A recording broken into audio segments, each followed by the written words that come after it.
Hi everyone, my name is Aaron and welcome back to my channel. And hello to a whole lot of new subscribers. The video I uploaded just 7 days ago must have found some kind of a sweet spot in the algorithm or something, because on day 3 it just took off. It's almost 400,000 people now that have seen a video about a Clearwater City Council meeting. Guaranteed to be the most amount of people to ever watch anything about a Clearwater City Council meeting. So thank you to everybody who watched and liked and commented on that video. That was really quite a surprise. This video is going to be about why a Scientologist cannot, could never, will never be elected to office in Clearwater, Florida. I wanted to make this video about that subject because of how many comments on the last video were of the variety, something along the lines of, wow, this is amazing. I thought Clearwater was run by Scientology. Or, wow, I thought Clearwater City Council had a majority of Scientologists on it. Things along that line, where people were really surprised to hear that Scientology doesn't have as much influence or as many members or as much political capital here in Clearwater as most of the world seems to think that it does. So I wanted to take this opportunity to discuss that subject in more detail. Not only are there no Scientologists on the Clearwater City Council, but a Scientologist has never even attempted to run for Clearwater City Council, and for very good reason. You see, the problem is that Scientology takes great pains to try and portray itself as being much bigger than it really is. And this isn't just to outsiders, to non-Scientologists. This propaganda is directed internally at Scientologists themselves. When I was in Scientology, I genuinely thought there were millions and millions of Scientologists all around the world. Even with all of the personal experience that I had working at a variety of different organizations within Scientology around the world, even with all of that experience, and even knowing how small individual churches of Scientology were, I was always susceptible to this propaganda that Scientology was always doing much, much better everywhere else around the world other than where you happened to be. This is how Miscavige keeps the Scientologists all around the world fooled.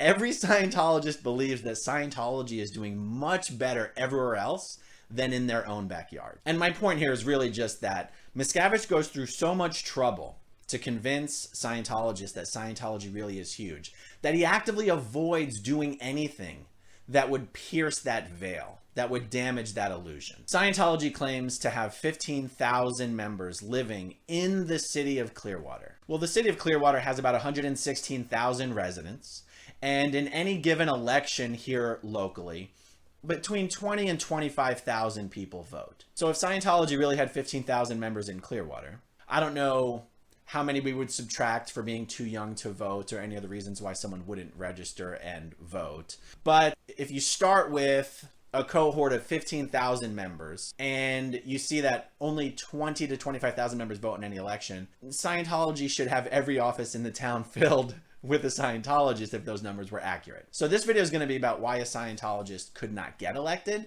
but it could also be about why a Scientologist would never even try. Now, last year we actually put this to the test, and Mark Bunker ran for Clearwater City Council. And Mark Bunker is at or damn near close to the top of Scientology's enemies list here in Clearwater. I mean, in this exact area, it's probably me, Mike Rinder, and Mark Bunker are probably the top 3 on Scientology's enemies list here locally. The idea was, well, apparently no one's noticed that a Scientologist has never been elected to city council. Why don't we run somebody and prove that not only can a Scientologist not get on the council, that Scientology can't prevent anybody from getting on the council. So Mark ran, and there were 5 people running for the seat that Mark was running for. So 5 people, including Mark. And even though a Scientologist didn't run against him, the church, through its various intermediaries and front groups, did endorse one of the candidates that was running against Mark. And that candidate was named Alicio Santana. And I don't know what the church was thinking. This guy was the worst possible candidate that anybody could endorse. I think what it really came down to is he was the only one dumb enough, gullible enough, and desperate enough to accept the endorsement. But it provided us a perfect case study. Because usually in an election, the Scientologists don't actually care who wins. It's either, is this candidate friendly to the church and not friendly to the church? Do they pose a threat to us? Do they not? They might have 2 or 3 candidates that they would all be happy if they won, because they really don't particularly care about local politics in any way, shape, or form. But the reason this was such an interesting case study is because it forced the church's hand. They had to come out and do everything in their power to keep Mark Bunker from winning. So even though we know that not everybody who voted for Alicio Santana was a Scientologist, we do know that every Scientologist who voted voted for Alicio Santana. And that gave us the perfect opportunity to estimate just how many votes Scientology can get to the polls in Clearwater, Florida. And the answer was between 500 and 600 votes, which makes Scientology a complete laughingstock. So how did I arrive at the number 500 to 600? Well, I'm going to cheat from my notes here. There were 5 candidates for the seat. Total votes cast were just over 22,000. I have the exact numbers here, but I'm just going to use rough numbers. Mark Bunker won this election. Out of 22,000 votes cast, Mark Bunker won by less than 200 votes. Out of the 5 candidates, Scientology's candidate, Alicio, came in 4th place with 3,200 votes. So to be generous, I said, well, how many votes did the guy in last place get? And that was 2,700 votes. We know they're all non-Scientologists because all the Scientologists voted for Alicio. So again, to be generous, I said, well, let's take however many non-Scientologists voted for the guy in last place. And let's just use that same number and say that's how many non-Scientologists voted for Alicio. It is generous. It's possible that less non-Scientologists voted for Alicio than the guy in last place. But again, I'm just saying let's be generous. So since 2,700 non-Scientologists voted for the guy in last place, let's just say 2,700 likely voted for the guy in 4th place. Well, his total votes were only 3,200. So if we say everything above and beyond 2,700 were Scientologists, then Scientology only got 600 people to the polls. Now, if somebody wanted to take it the totally other direction and say, okay, what if no non-Scientologists voted for Alicio? Then we would still have to say that only 3,200 Scientologists voted for Alicio. Well, it took 6,000 votes to win. So even if there were 3,200 Scientologists in Clearwater who can vote, which there aren't, and even if they all voted for one candidate, it still wouldn't be enough to get their candidate the victory. And Miscavige, for everything that he is, isn't actually dumb. He does know these numbers. He knows it would be a complete embarrassment to ever have a Scientologist try to run for the council, because not only do they not have enough Scientologists to bring about a victory, Scientology is so hated in this community that having anything to do with Scientology, any history, any affiliation, really is the kiss of death. It is so unfortunate that Clearwater has this national perception as being a city owned, ran, or controlled by Scientology, because it's just not true. So even though a Scientologist has never been on the council, has never attempted to run for the council, even though Mark Bunker won a seat on the council, nothing has been able to really move the needle on the perception of Clearwater that somehow Scientology owns this place, that Scientology runs this place. So I think we need to kick it up another gear. There are 2 seats on the Clearwater City Council that will be up for grabs next year. And election season starts only in about 7 or 8 months or so. And I will absolutely be filing the necessary paperwork to be a candidate for Clearwater City Council. And so this video is to explain that no matter how much advance notice I give Scientology that I will be running for City Council, you will not see them try to run a Scientologist against me. They simply can't. They don't have the balls. They don't have the numbers. They just don't have the ability. And they're going to be forced to endorse one of my future opponents. And the challenge for them is going to be, how do we find one of these candidates stupid enough to accept our endorsement? I am absolutely sick and tired of people thinking Scientology owns this town. I am sick and tired of people thinking the Clearwater police are in the hands of Scientology. I'm sick and tired of thinking the city staff, the city council members are in the pocket of Scientology. It's time that we really show everyone what the real deal is here. And the real deal is that other than owning a lot of buildings, Scientology is nothing in this town. I said earlier, Scientology claims to have 15,000 members living in Clearwater. The real number is about 2,500. The reason they can only get 600 people to the polls is that most of those 2,500 people aren't American citizens. They don't actually reside here in Florida. A lot of public Scientologists who live here actually live elsewhere, but they have second homes here, so they're not registered to vote here. About 1,500 of the 2,500 are the indentured servants who are in the Sea Organization here in Clearwater and work at the Flagland base.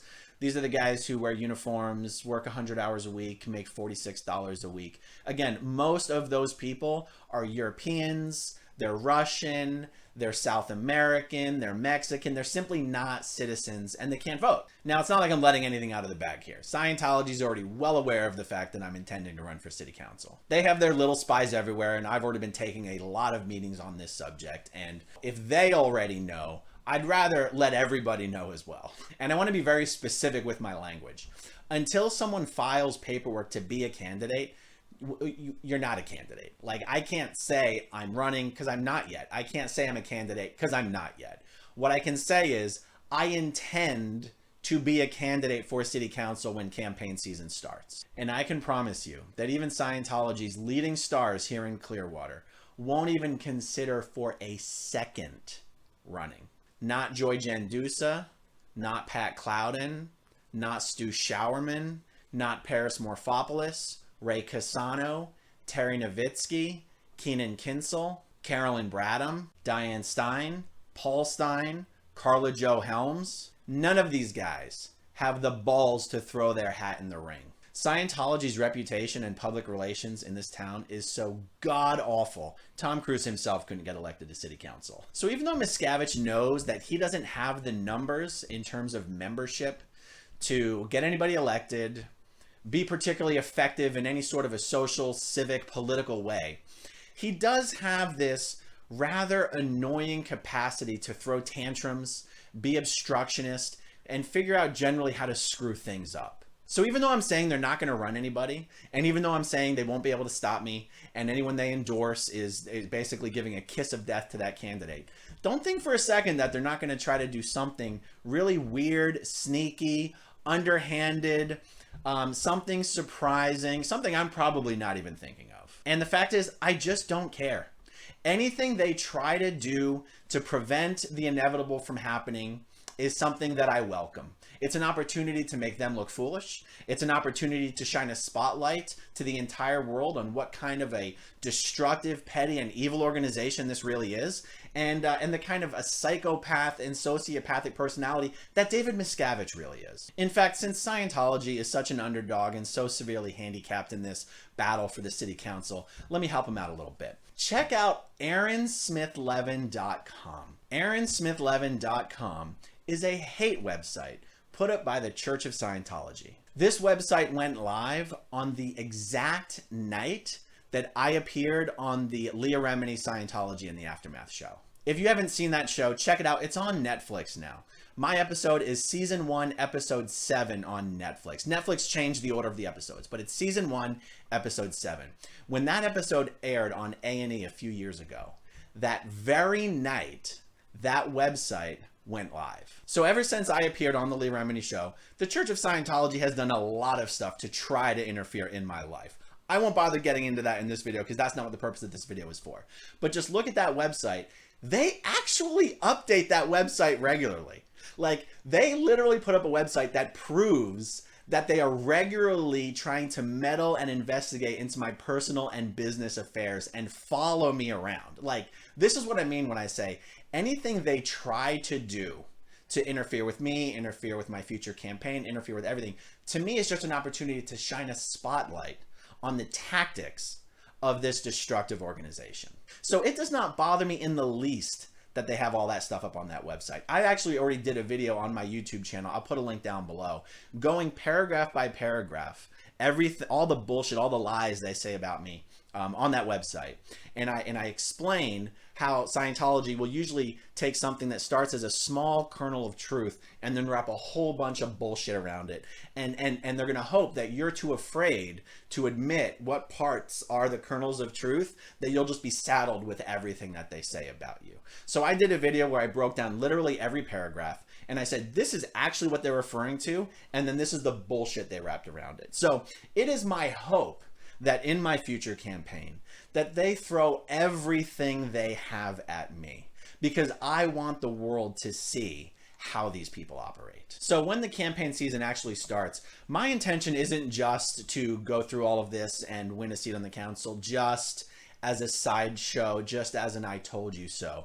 I truly believe that this incorrect perception that people have of Clearwater is holding the city back. And that Clearwater is in the middle of some very aggressive initiatives to revitalize the downtown Clearwater Business District and to expand Clearwater to diversify the mix of the tax base, and just a lot of really great things that, in my opinion, is Clearwater going in the right direction. And I think the only thing that could possibly prevent Clearwater from achieving its full potential here is this perception that people have that this is Scientology town.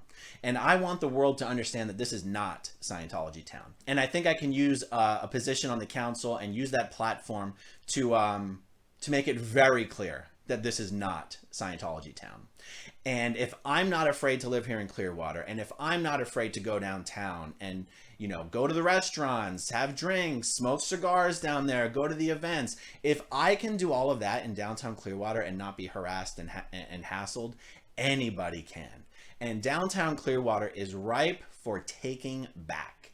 Anyone who decided not to come downtown 5, 10, 15, 20 years ago because of the Scientology presence, now is the time to take back downtown Clearwater. It really is. And anything I can do to contribute to that is what I want to do. I'll tell you, there's one thing I want to say about Clearwater's form of government. It has a council manager form of government, which is sometimes called a weak mayor form of government. The opposite of that is a strong mayor form of government, where when you elect a mayor, the mayor is basically the chief executive officer of the city, and the mayor basically runs the city. That's not how Clearwater works. The way Clearwater works is you have 5 members of the city council. One of those members is the mayor. The council hires a city manager. The city manager is essentially the CEO of the city. However, the council sets policy. So the council tells the city manager and the city attorney what they want done, and the city manager executes it. And what this basically means is that 3 votes on the city council controls the city of Clearwater. And with Mark Bunker on the council, and with hopefully me on the council, Miscavige should be pretty damn worried. So one last time, this is not an announcement of a candidacy. It is an announcement of an intent to be a candidate in the future. And I have to be careful about saying that. Scientology will very aggressively come after me for anything they perceive to be a violation of campaign rules. So life's gonna be pretty exciting over the next year. And you know, sometimes people ask me, why do you still live in Clearwater? You know, they have this idea like, oh my God, if you leave Scientology, why would you ever want to stay there? And my answer is, why wouldn't I live in Clearwater?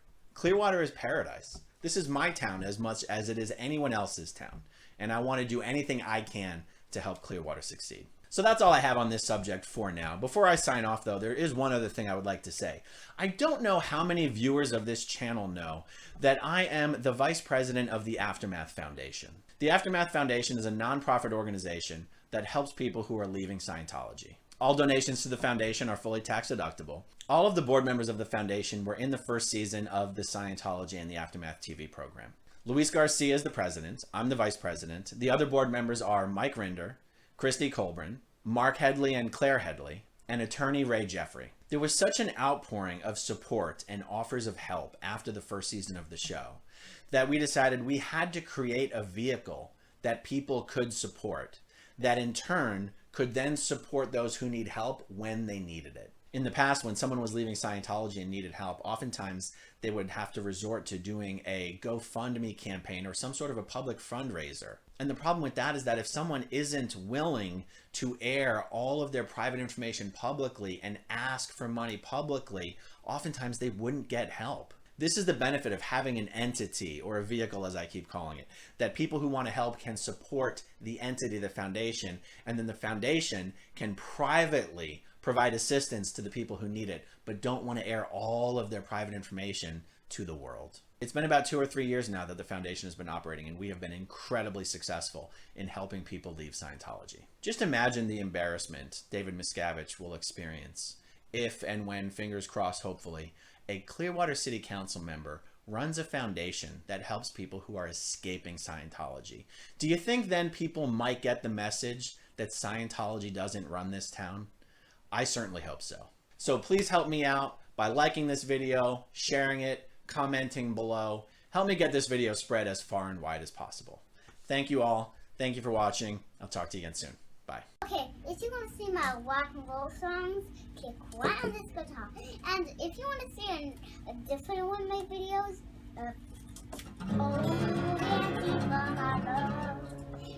then you could click right inside here. If you have subscribed or not, subscribe right here. Bye.